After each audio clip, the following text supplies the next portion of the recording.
मोरि सुधारइ सो सब भांति, जासु कृपा नहीं कृपा अघाती। राम सुस्वामी कुसेबक मोसो, निज दिशि देखि दया निधि पोसो। उत्तरकांड दोहा 17 खौ से आगे की चौपाई। सुनु सुर सर्वज्ञ कृपा सुख सिंधो, दिन दया कर आरत बंदो। मरति बेर नाथ मोहि बाली, गयहु तुम्हारे ही को छे घाली। शरण शरण विरुद्ध संभारी, मोहि जनौ तजु भगति हितकारी। मोरे तुम प्रभु गुर पितु माता, जाऊ कहाँ तजि पद जल जाता। तुम ही विचारि काहु नर नाहा, प्रभु तजि भवन काज मम काहा। बालक ज्ञान बुद्धि बलहीना, राखहु शरण नाथ जन दीना। निची टहल गृह के सब करिहऊँ, पद पंकज बिलो की भव तरियहूँ।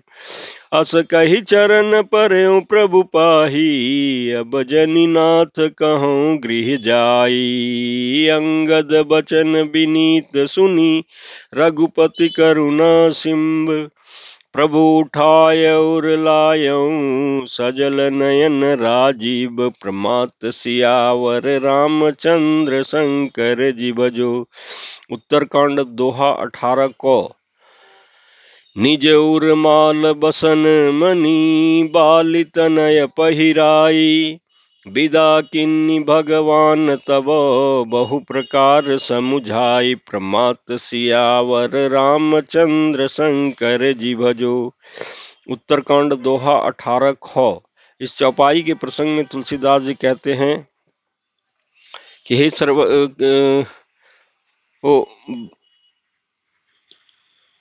अंगद विनती कर रहे हैं प्रभु कि हे सर्वज्ञ, हे कृपा और सुख के समुद्र, हे दिनों पर दया करने वाले, हे आर्तों के बंधु, सुनिए। हे नाथ, मरते समय मेरा पिता बाली मुझे आपकी ही गोद में डाल गया था।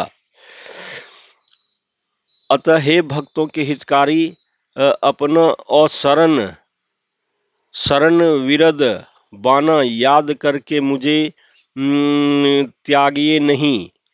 मेरे तो स्वामी गुरु पिता और माता सब कुछ आप ही हैं। आपके चरण कमलों को छोड़ करके मैं कहाँ जाऊं।